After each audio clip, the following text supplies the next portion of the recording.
And welcome into Citadel Gray Line, the weekly show that we cover all things Bulldogs and what goes on at South Carolina's Military College after an open week, a week where the Bulldog football team gets a chance to lick their wounds after a tough loss at Mercer.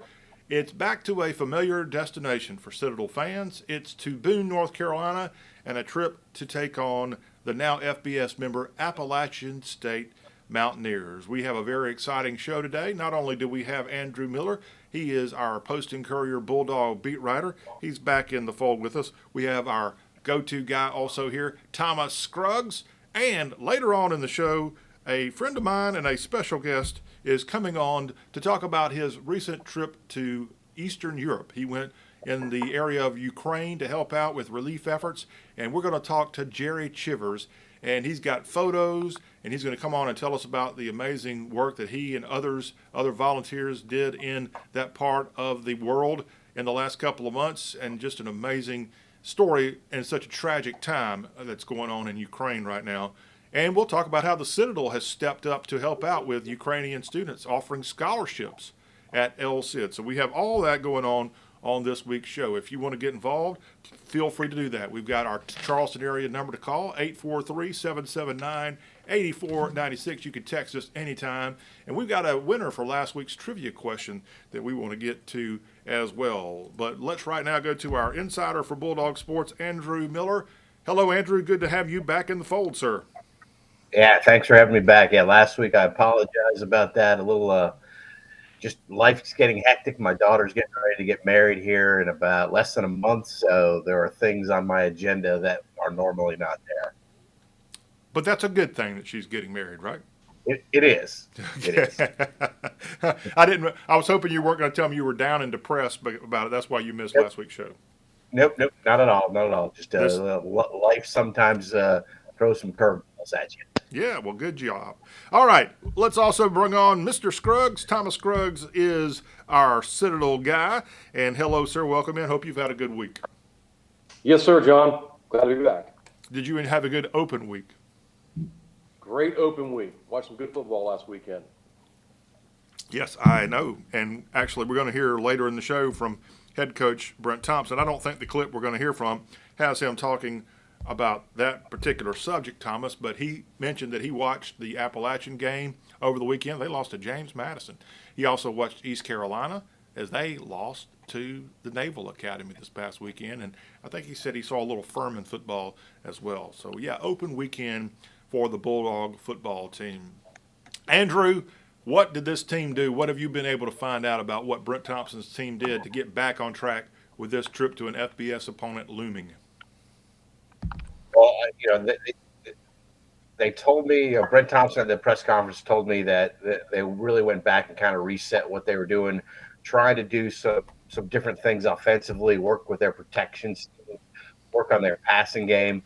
Obviously, Tyler Cherry is out for this weekend against the Mountaineers, so that's going to be a big, no pun intended, hill to climb for the Bulldogs in their passing game. But I think one of the things that they were able to do is they were able to work a little bit extra on the Appalachian State game plan.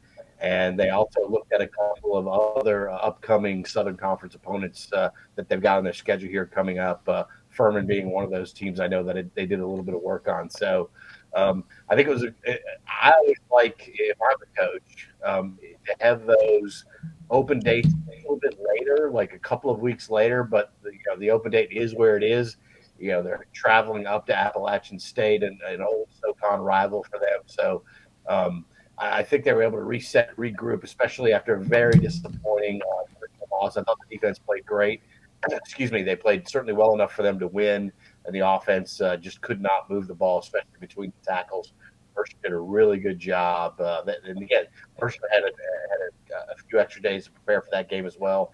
And I think the App State team is the first team that they played pretty much all season that has not had an extra week to prepare for the Citadel offense. So I think that bodes well for the Bulldogs. They should be able to run the ball this weekend a little bit better than they did in Mercer.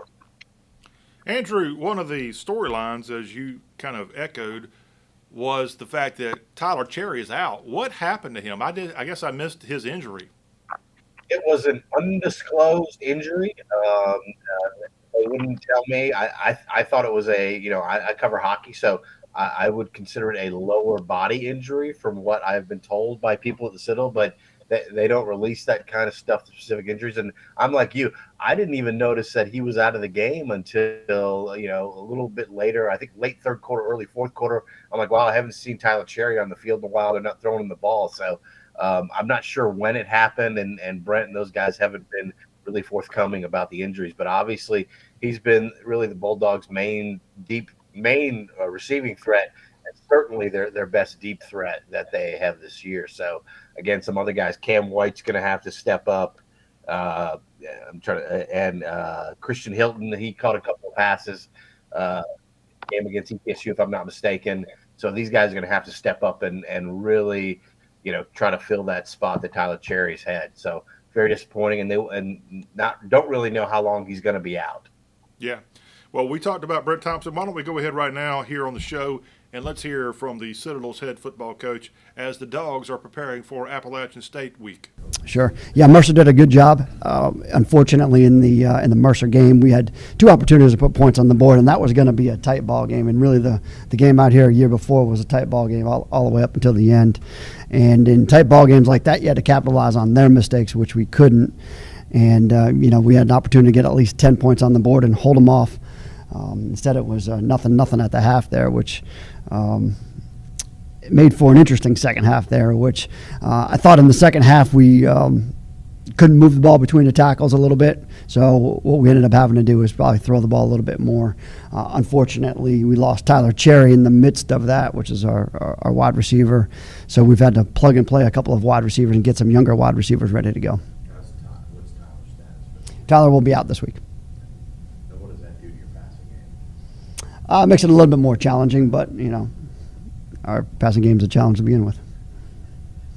And then Peyton, he's going kind of returning back home, not home, but Yeah, one of his homes, yeah. certainly one of the places that he's played at. Sure. You know, I'm sure he'll be excited about it. I'm sure he'll be definitely excited about it. I know when we first brought him on board, between this one and the Wofford game, he's certainly going to be amped up for it. But he was definitely looking forward to it when we spoke at the beginning of the season, saying that this is old SoCon week for him.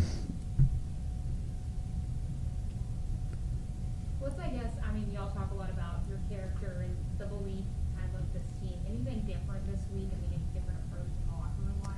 No, we just took this past bye week, and we reset ourselves a little bit, which was good. We hadn't had a whole lot of time to take a break and get away from each other for a little bit, so we took Friday and Saturday and came back and worked yesterday, and had a pretty good practice yesterday. And that's always your concern, coming off 2 days where you're not doing anything essentially.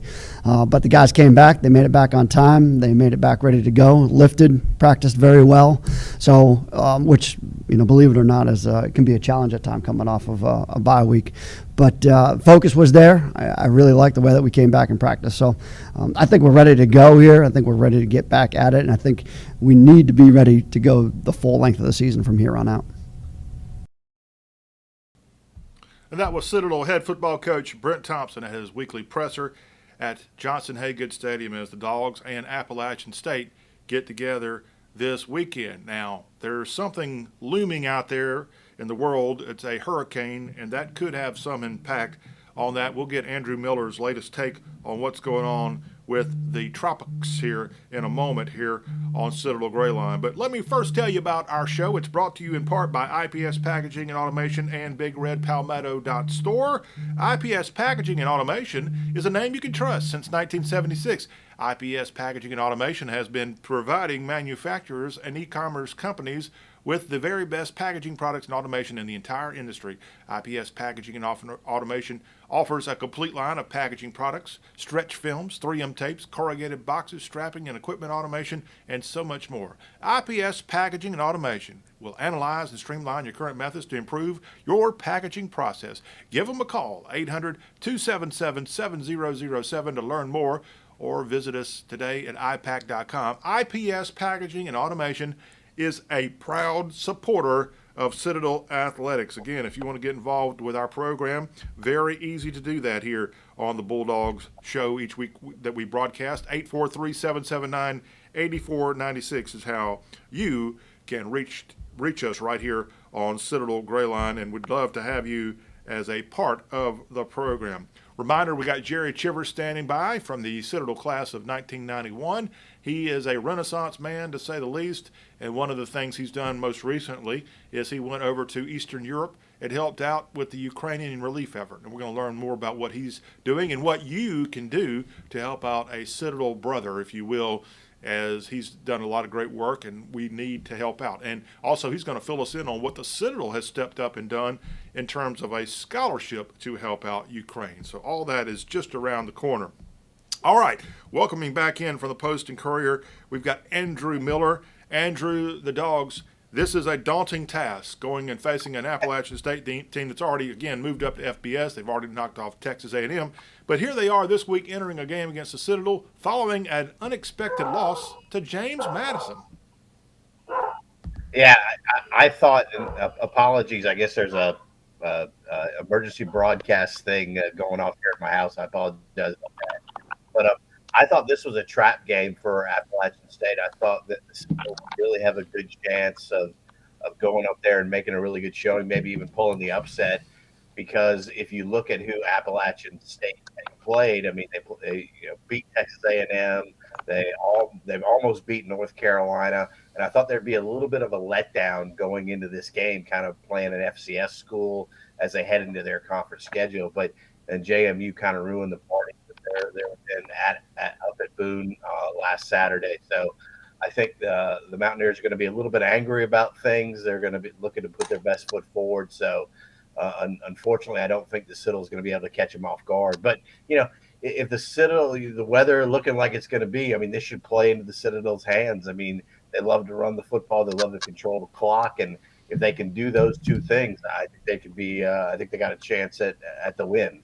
Have we heard anything about the Citadel moving this game up or the Citadel leaving campus early? I talked to both their athletic director and Brent yesterday. I went to the Philadelphia.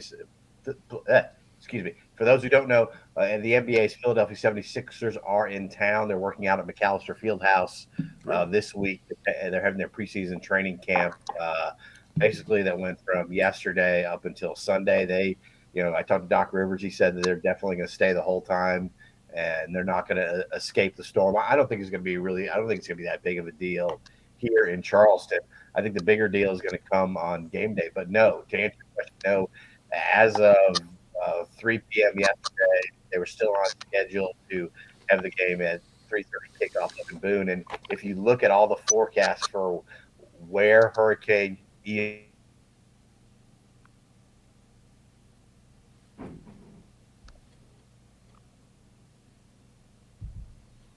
Thomas, I think he was talking about the hurricane. Maybe it's already reached Charleston. I think we've lost Andrew. Yeah, we'll get him back. That emergency number or whatever he was talking about, emergency alerts going off there. Maybe that's an upset alert. Thomas, Citadel over Appalachian State. Let's hope so, John. You hate to go up to Boone with Appalachian State coming off a loss. Yeah. Like Andrew said, you were hoping this would be a trap game. But, also to our advantage, they haven't had a bye week. Prepare for our offense. So, fingers crossed. And for those of you who may not be aware of this, as we mentioned, Appalachian State lost to James Madison. James Madison has been a longtime member of the CAA, and now they've moved up to the big boy ranks. They're now in the Sun Belt Conference, as Appalachian State is also. So they're now conference brethren, if you will. Yeah, John, unless you paid attention to the box score or watched the game, App State was up in this game 28-3 at one point. So James Madison basically owned the second half. I think halftime score was 28-10. Yeah. So definitely a surprise in Boone. All right, we got our emergency alert guy back here. I guess the outer band's already hitting you there, Andrew. Yeah, I don't know where you left off. The thing that they have not moved the game. When I talked to the Citadel officials yesterday, As of like 3 o'clock, they were not going to move the game. The kickoff was going to still be at 3:30. I talked to the Appalachian State Sports Information Director. He said that there were no plans to move the game. But if you look at the Hurricane Ian's forecast, it looks like at 3:30 on Saturday, the storm is going to be, right over, if not near Boone, very close to it. And conditions, I got to imagine, are going to be pretty miserable up there for playing football. Yep. Well, South Carolina's already moved up their game against SC State to a Thursday game. Florida's moved their game to a Sunday. I expect there's going to be likely some type of change with this thing. But, hey, we'll just have to stand by. That's why y'all need to be logging on to postandcourier.com. Yeah, I was going to say Clemson, too. I'm surprised that they haven't moved their game or talked about moving their game because it's going to be right in that upstate South Carolina, on the North Carolina-South Carolina border, right around where Clemson is. That's where the storm is going to be Saturday night, it looks like. Yeah. Soggy Saturday, it sounds like. Yep. All right, Andrew, what does the Citadel need to do to come out of there with a win this week if they play the game? Again, they need to possess the ball for large chunks. They're going to have to be able to pick up first downs on third and fourth down. Converting those, I think, will be huge for them. Hanging on to the football. It's going to be wet. It's going to be cold. It's going to be miserable. Brett Thompson talked about the what they're doing this week. Doing the wet ball drills and making their guys' hands cold. I don't know how you do that when it's 85 degrees here in Charleston, but good luck with that. So they can't turn the ball over. They've got to continue drives. They've got to pick up, the crucial first downs on third and fourth down to keep drives alive. And then they got to finish. Drives with touchdowns and not field goals. Obviously, we saw what Appalachian State can do to a defense against North Carolina. Well, they had 40 points in the fourth quarter against them. So you got to be able to finish drives with touchdowns and not field goals, and then be able to sustain these long drives to keep that ball away from that Appalachian State offense, which is very deadly with Chase Bryce as their quarterback, the former Clemson star who won the Syracuse game and kept that national championship hope alive that year, the last time Clemson won the national championship. Andrew, there are some familiar and familial connections to this game. First of all, the Citadel's own quarterback was once an Appalachian State quarterback, and then there truly is brother against brother in this matchup. Yeah, Christian Horn, the wide receiver, the guy who caught the Hail Mary pass in an App State win a couple weeks ago. He is the younger brother of Brian Horn, the starting outside linebacker for the Citadel. I was able to talk to both those kids yesterday, and we'll have a story hopefully tomorrow, if not tomorrow, then Friday, on their kind of relationship. And this is the first time that they've ever played against each other. They've always been on the same team throughout their entire lives, and I asked them both who their parents going to cheer for. They both said it was going to be them. Brian said him. Chris said it was going to be him. So really split loyalties. And when I've done stories like this on the past, this was really not a whole lot of fun for the parents because they know they're going to have one really happy, really excited kid and one really down, really depressed kid after the game. So some split loyalties there in the Horn household. But both kids are great kids, and both of them we're really looking forward to the matchup. All right. Well, that's a very unexpected twist this week when I saw about the Horn family. I didn't know we'd have brother against brother here in this matchup. Thomas, if you will, do me a small favor. Turn your volume down a hair. We're getting a little bit of feedback on your end. If there's a way you can do that with your camera, and we'll get you back. All right, Andrew, anything else Citadel athletics-wise? We're actually, you don't know this, we're going to give you an early departure here this week because we're going to bring in a guy. Yeah, we got a guy coming on. Well, you didn't do anything. We just are going to talk non-sports, and I figured you've got more important things to be doing than talking about Citadel stuff, non-sports-wise. And I was going to say, I don't know if I got cut off or not, but the Philadelphia 76ers are in town. They're practicing at McAllister Fieldhouse. Able to talk to Doc Rivers and a couple of the players yesterday.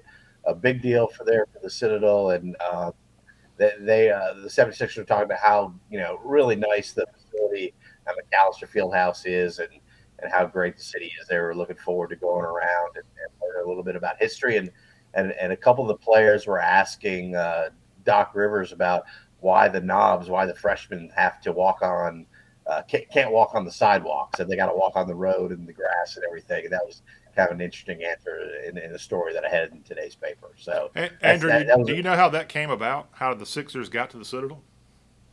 well, I know that there was talk of them going to the College of Charleston, but mainly Doc Rivers, when he was a player in the early '90s for the New York Knicks, they came to Charleston a couple of times under Pat Riley, and they worked out at the College of Charleston.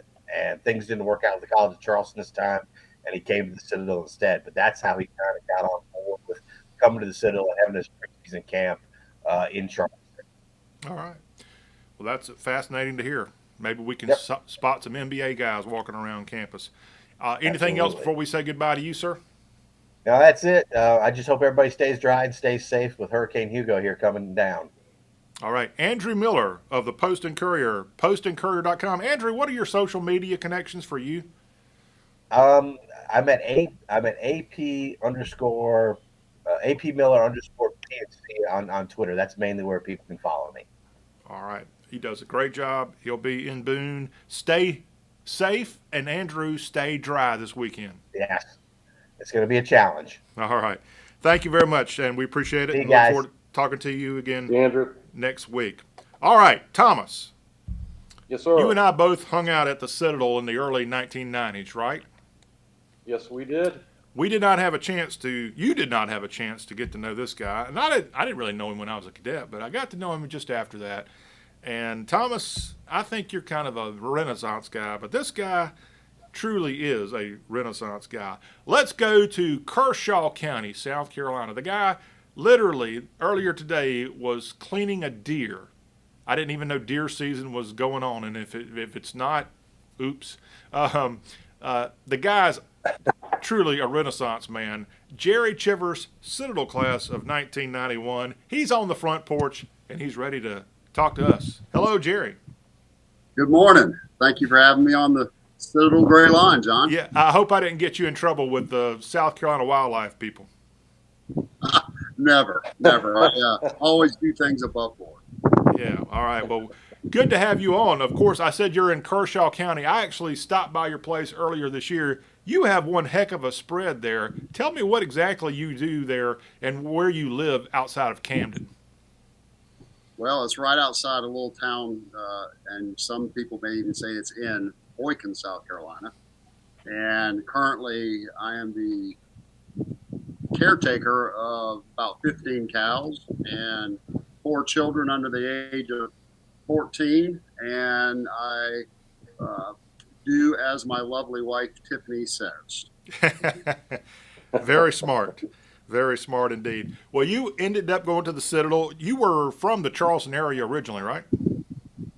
Well, originally I grew up in Hawaii. Oh. I have a long background. My family has always been a part of the military family, and moved to Charleston when I was about 14 years old. And that's how I came to love and learn about the Citadel. All right. Well, we're glad that you ended up from Hawaii with love there, Jerry Chivers. So you go to the Citadel. What was that like? How did you do?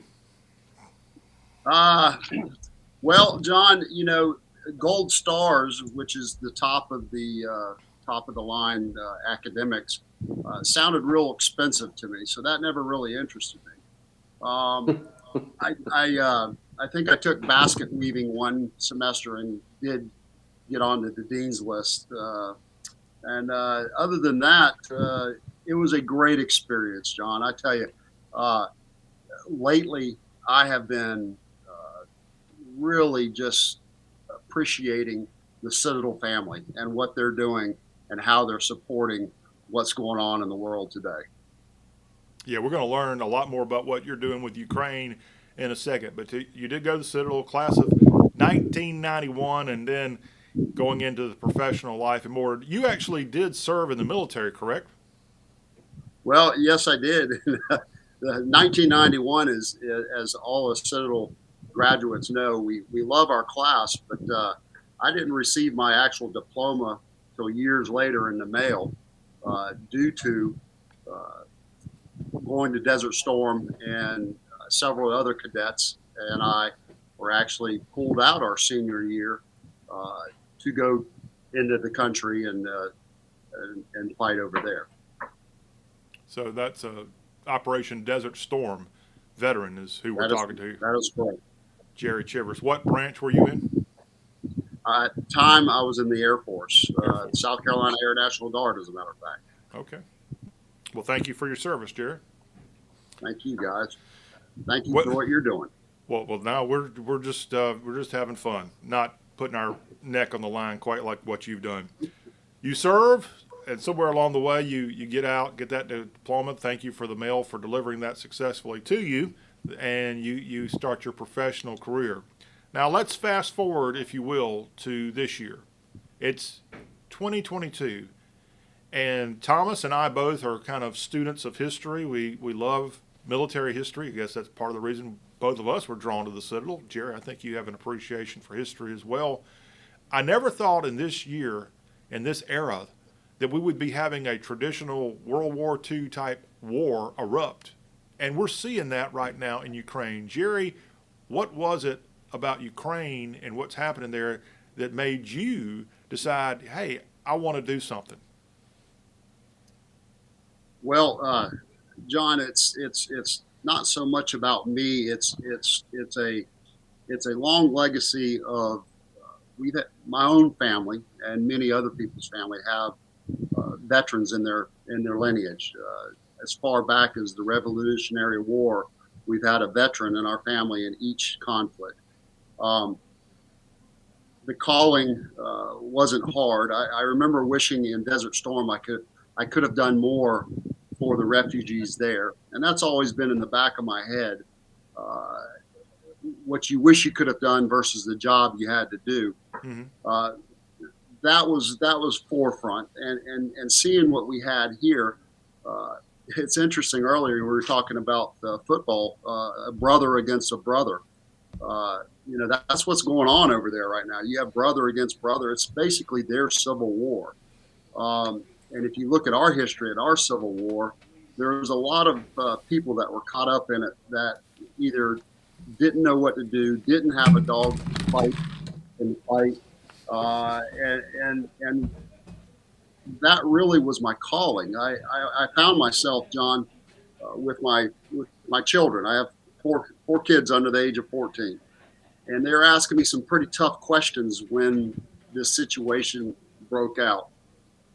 Dad, what about they're fighting for democracy? They're fighting for freedom. They're doing all this. And I realized that when they started asking questions, well, what are we doing? Isn't that what we stand for? Isn't that what the United States is for? I realized that we just weren't doing enough. And it was out of respect for my family lineage and the veterans in my family. It was out of the feeling of the need for these refugees that this just happened. I mean, they woke literally, most of them wake up one morning and they're being missiled. There was a calling that said, hey, I got to do something. And I remembered back to Desert Storm that, these refugees are in a state of emergency, a state of shock. They don't know where to go. They don't know what to do. They don't know that there's help on the other side and there's people willing to help. And that's where I felt the need, and I just asked my wife for a plane ticket and headed over there. Well, Jerry, I saw you right when all this erupted back in the early part of the year, and I told you I also was kind of drawn to do something at the time, and I didn't know exactly what that meant. And you and I both discussed, well, maybe we should pick up a gun and go over there and fight. I don't know if it's a good thing for Americans to fight, and I don't think it is, but you tell me, as a guy who's been over there, what should Americans do to help out, if anything? Well, we're getting into a personal opinion here.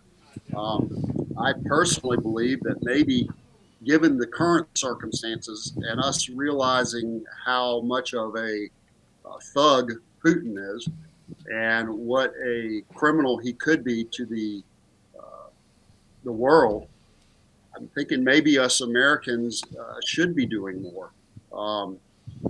I remember growing up, and I'm sort of laughing now, we grew up with the fear of Russia, and some of it may have been rightful respect, but with what's going on now and the reports that are going on, I think I'm more afraid of the bear than I am of Putin. And perhaps now would be the time that we go all in and help the world community. However, we are doing a lot, and there are a lot of U.S. soldiers that are on the ground there. They are doing a good job, and they're helping, and a lot of them are there under the same reasons I went, which is a deep feeling of we've had some mistakes in the past of some conflicts of where we thought we were supposed to do something, or we thought maybe they had something that they didn't. And now here we are with a gentleman, let's rephrase that, not a gentleman, a thug that that verbally says he's going to do terrible things and has, and perhaps now maybe we should do more. So there's your fight question. Yeah. The sad part is the refugee situation with the people that are going through what they're going through, literally fighting brother against brother. It's a civil war over there. It's tough to understand, but it's a civil war, and I believe that Ukraine is on the right side of the civil war. Jerry Chivers, Hey, Jerry, this is special. Thomas. Go ahead, Thomas. Yeah, sorry, Jerry. Can you tell us more about the GoFundMe campaign that you started for Ukraine? Yes, thank you. While I was overseas, I had the opportunity to meet a fleeing mother and son. The son was at the age of where either the Russians or the Ukrainians were going to scoop him up for the fight. The mother, being a good mother, decided that she needed to get out of there, take him into Romania, and at a refugee camp in Romania is where I met this family, who, interestingly enough, left her husband and her family, left her husband to fight for Ukraine in the fight for Ukraine, and who is fighting against their family, who are Russians. It's pretty crazy. But the GoFundMe is the Citadel. Let me back up a little bit.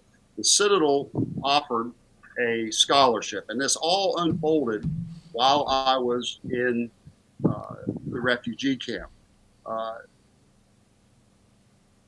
They announced 2 scholarships for 2 Ukrainian refugees.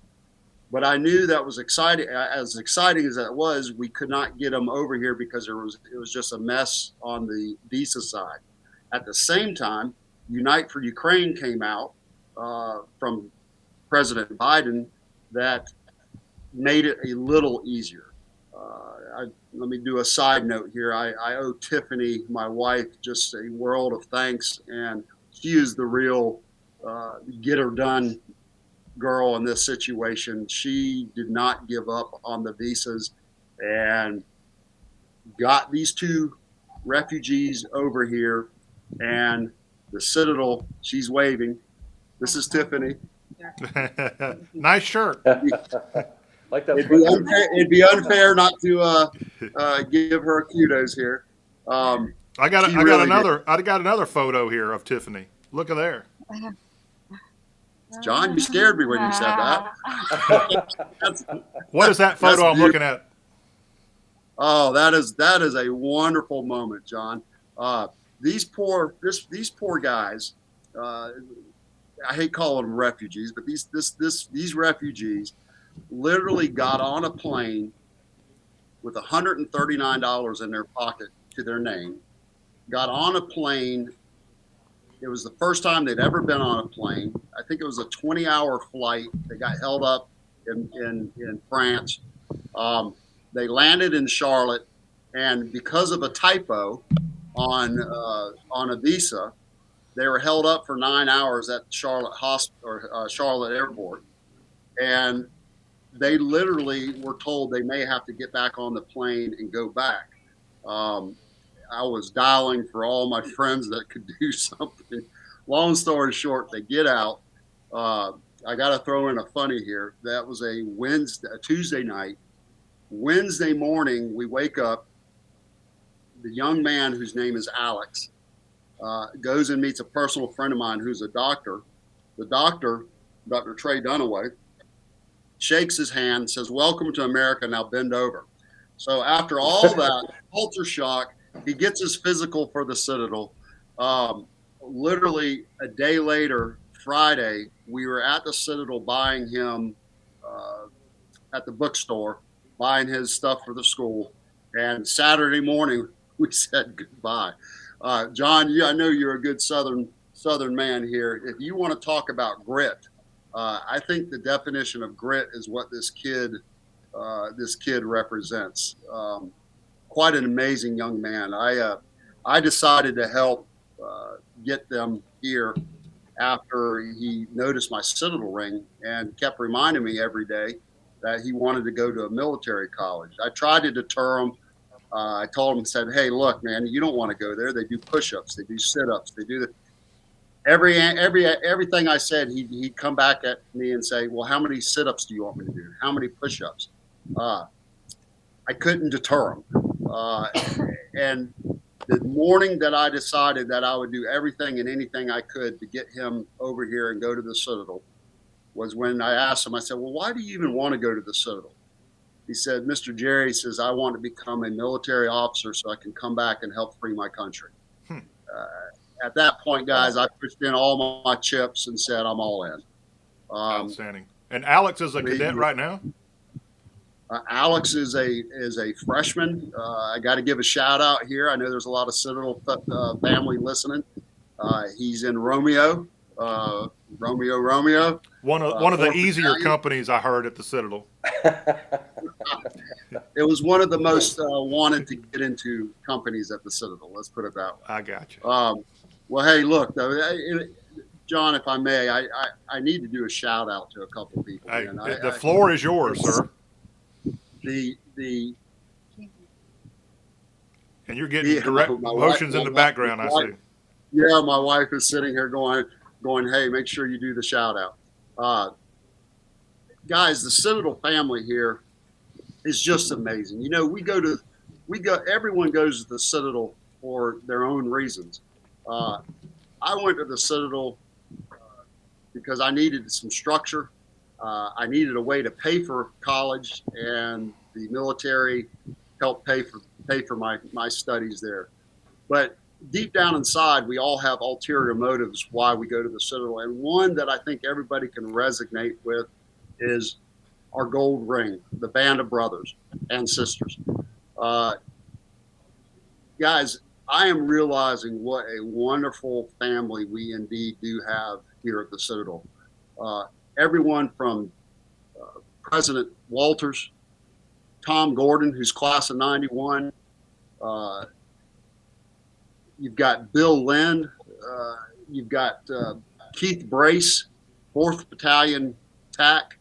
Each one of these guys helped make this happen with a ton of other people with that.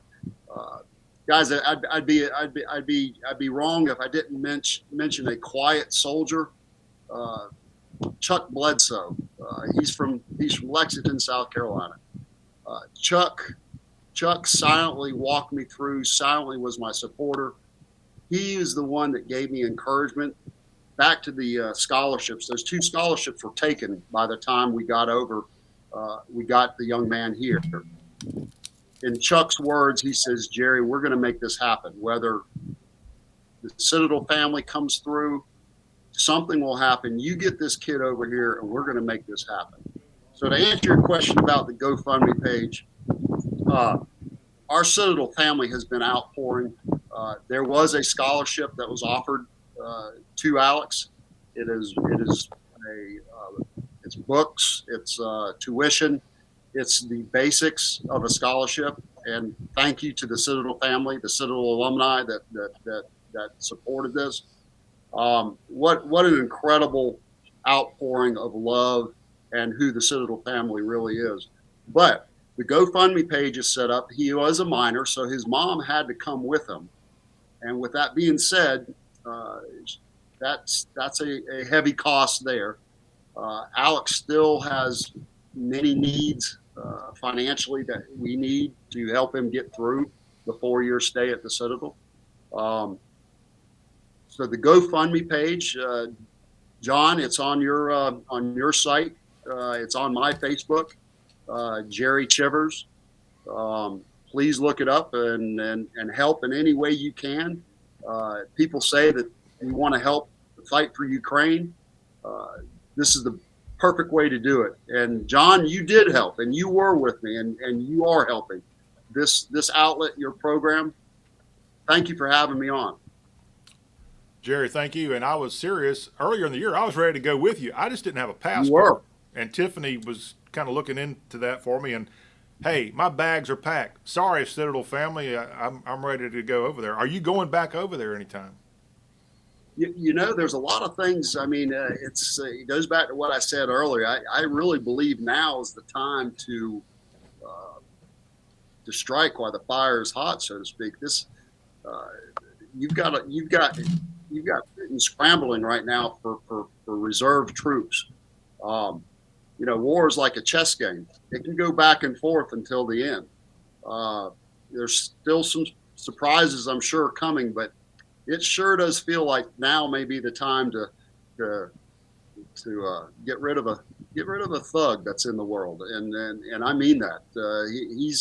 He's going to be a troublemaker for years to come if we allow him. And you've got some people right now that have the fight in them.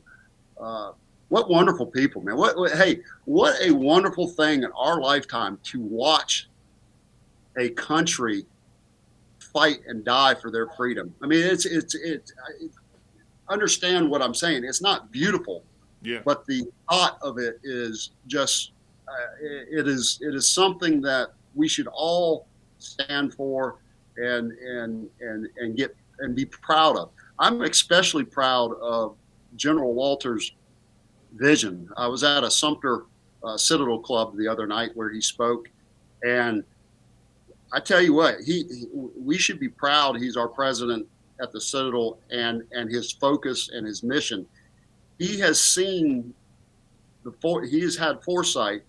He knows that Ukraine is going to be in the rebuilding mode soon. He is now doing a push with our local government and Washington government for funding for engineers and more programs that we have offered at the Citadel, more scholarships, because if we can place good quality people back in their society at rebuilding time, what a great friend and ally we would have under the umbrella of freedom and democracy. I mean, it's just, it sounds almost too good to be true, but we need to give them any help we can. And the help can start locally with the GoFundMe page. Thank you for asking about that. If you can't give on the GoFundMe page, if you know somebody that does, but it can also be as simple as, hey, what is your address? We've got a used car that Alex is going to need after his first year of walking in the gutters. Yeah.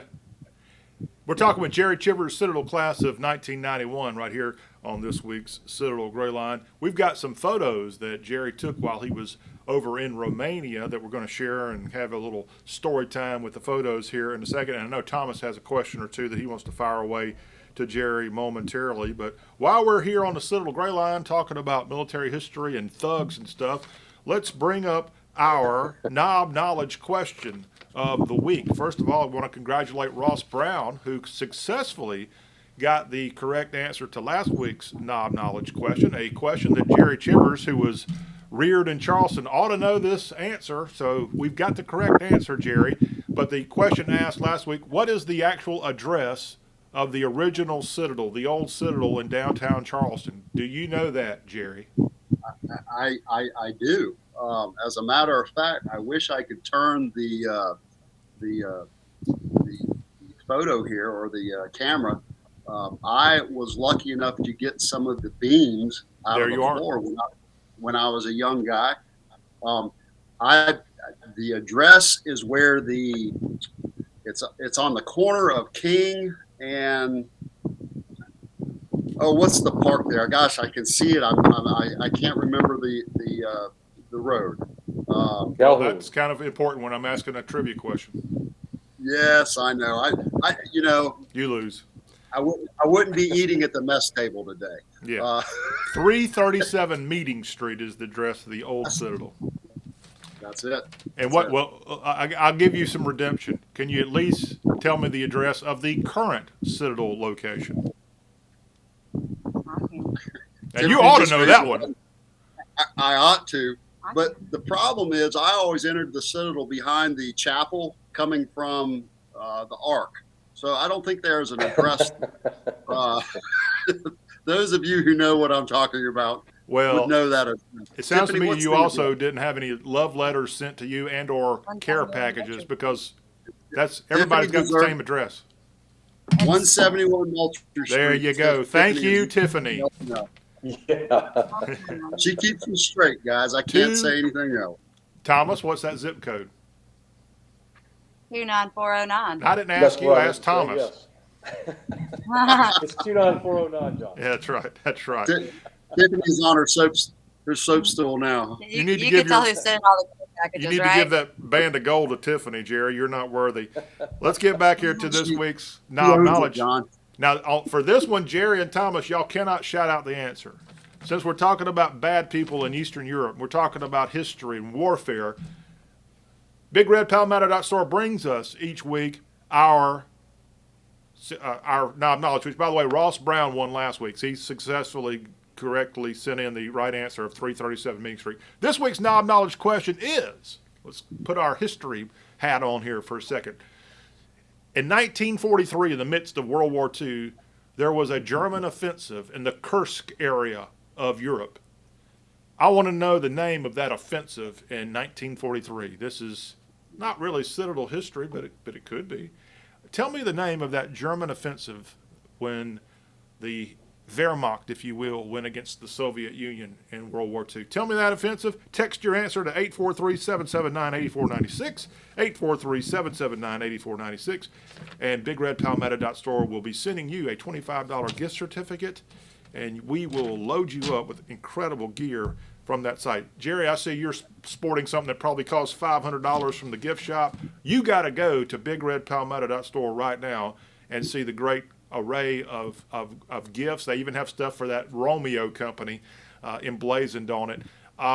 It's just a fantastic site. I'm going to start modeling some more stuff from that site next week. No more Ukrainian pocket pocket squares. But yeah, BigRedPalmetto.store is the place to be. By the way, they have Citadel parent stuff in there as well. So just keep that in mind. We've got Christmas coming up fast. Tiffany, I'm sorry, I didn't hear what you said. I said I think this might have came from there. It was a reunion cup. They got them for the reunions. It did.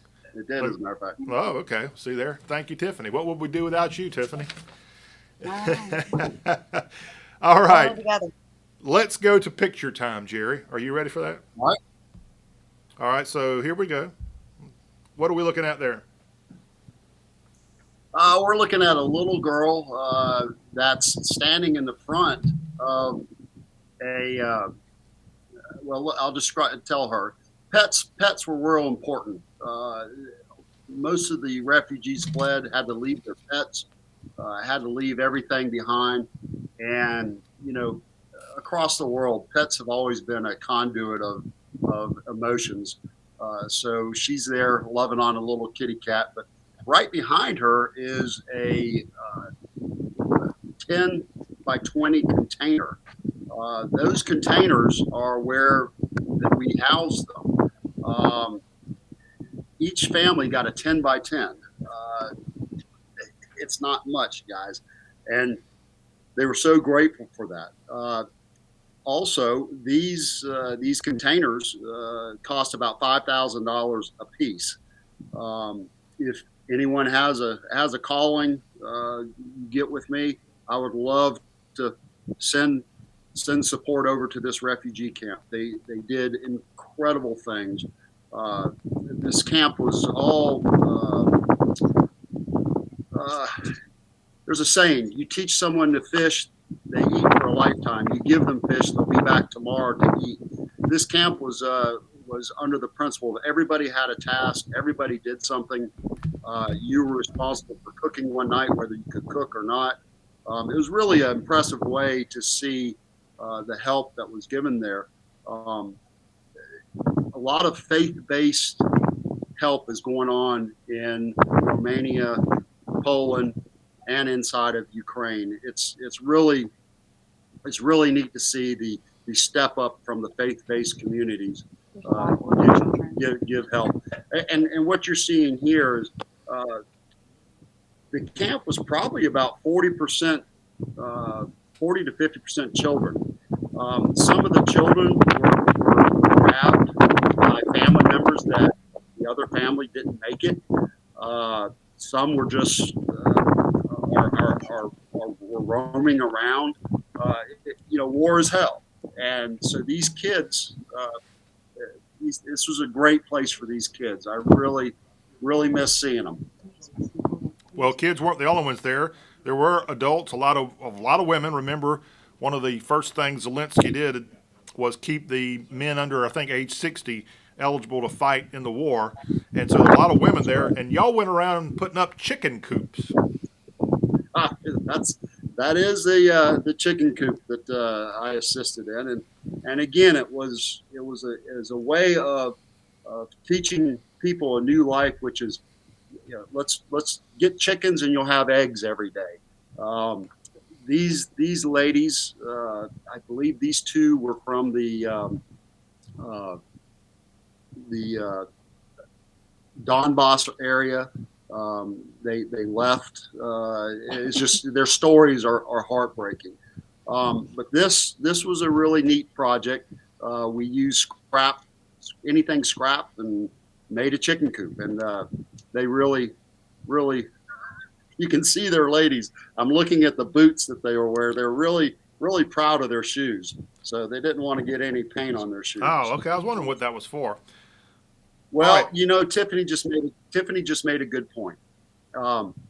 It's because sometimes they only have the shoes on their feet, and so when you only have one pair, they become very important. Again, what would we do without Tiffany here today? That's right. All right, Tiffany, I'm gonna just kick Jerry out of that chair. We'll just let Tiffany. Come on, Tiffany. I'm just kidding. Tell me about this map we're looking at, Jerry and Tiffany, the Chivers. What is this? I think that was a screenshot that I sent you when you were asking exactly where I was. The two circles that you see, and you've got Moldova right there in the middle. Back to the Civil War thought process here. Moldova, the bottom circle was where the main entry point was to go to the Black Sea region for refugees. That stopped after a while because it became so dangerous going in and out of there, because Moldova is primarily Russian sympathizers. The circle up top is where I explained to you where the easier access started to become, because you go up and around Moldova instead of that hot zone down at the bottom. But that was the region that I worked in, and that's also where a lot of refugees were coming out of Ukraine, and those are the access points. Okay. And so most of your time you were in Romania. That's all in Romania there, right? That is correct. The refugee camps were in Romania. We would meet people, some at the border, some would be delivered to us and other times we'd have to go in and actually get somebody that had a referral for a refugee camp. And that's the most interesting part that my takeaway was, there are so many people that want to help, but in a chaos situation, they don't know where to go. And also they don't know who to trust. it's a shame, but in any conflict like this, you have a lot of predators, and it's still going on right now. A lot of these kids are being scooped up into the sex trade and underground world. Again, what we're doing is just a drop in the bucket to help out the bigger situation. John, if I might do a sidebar here, this is heavy on my heart, and you're giving me a platform. I would like to share it. A lot of these people coming across the border had nothing, and when I say nothing, I mean passports, medical documents, anything that makes you who you are or is important in surviving in a world that's so documented. My challenge to you and all your listeners is, and it sounds silly, and everybody's going to say, well, we have one. Well, have what you call a ditch bag. Get your passports, get your birth certificates, get your important documents in an area where you can quickly grab if you ever have to leave your house. Guys, it can happen. The world is chaos. You need to be able to grab that. I watched so many people not have any documents. They became a nobody, and until you see that, it's not your safe that you have your documents in. You can have them in there, but you're not going to grab your safe in an emergency. And when I say an emergency, I'm talking, John, we got a hurricane coming down onto Florida right now. It's for hurricanes. It's for natural disasters. It's for God forbid, it's for war. It's for surprise. You can make your life so much easier by having a bag that has copies that you grab on the way out. So many people did not have that opportunity. And if it wasn't for the church faith-based organizations that don't care who you are or where you've come from, it would be even more chaotic over there. So there's my pitch. That's what I want to really tell people and listeners is have a bag ready to go that has your important documents on it, and make sure everybody knows where it is to grab in the case of emergency. Jerry, I'm going to turn the floor over to Thomas Scruggs for a second. Thomas, fire away if you have anything for Jerry Chivers. Well, just on a little lighter note, Jerry, I wanted to ask you, have you had any feedback from young Alex on his luxurious accommodations in Romeo Company? Oh man, talk about realizing how old you are. It's the little things that you forget about the Citadel that become so needy for these freshmen. It's the little things that got you through your freshman year that I'm actually enjoying remembering and providing for them. But the report I'm getting is he is doing exceptionally well. The last time we went down to Charleston, we got him a hotel room so he could. You remember the day, so he could take a nap and get a real shower and feel like a real human being again. And in walks Bill Lynn, and he had a drink in his hand. He was in his shorts and a t-shirt. It took an hour for Bill Lynn to talk him down to say, "Hey, it's okay to relax." In your hotel. It was beautiful. But I've heard he's struggling with English. He's speaking English. He can read English well. No news is good news when you're a freshman at the Citadel. I haven't heard any bad reports. But again, going back to the staff in place and who we have running the Citadel right now, I tell you, we couldn't ask for a better crew running our alma mater. It is really impressive to watch these guys who love the Citadel. Every one of them have a story of their own in military and military conflict. They're all heroes in my book. But he's doing really well. I have a picture, John, I have to send to you. He met about 20 girls coming off a party boat at Ripley Light Marina because he was in uniform. It was quite a impressive scene. Right. And I know you'll be sharing this interview with Alex, Jerry. Just tell him, as a guy who was born and raised in this here country, English is still pretty hard for me. And I can prove it. I failed English at the Citadel 2 times. So, Alex, you'll be just fine. Thomas? You ain't joshing. He didn't just learn English since March. Oh, So he only started learning English March the 28th of this year in order because of y'all. Y'all are the reason. Thank you. Well, He's done good. He's an impressive young man, guys. He is the thing that a lot of people don't know is he is a concert pianist. And when I say a concert pianist, it is everything that you think of when you think of a professional piano player. He was playing the hundreds before he left his home in Odessa. What I'd like to do, and I'll give you some more information on this, we're going to try to have a black tie event here in the fall, closer to fall break or Christmas, where he is the program. We've got the Fine Arts Center here that's willing not to be on board. We want as many people to come up, and that's another way to have a fundraiser for this family.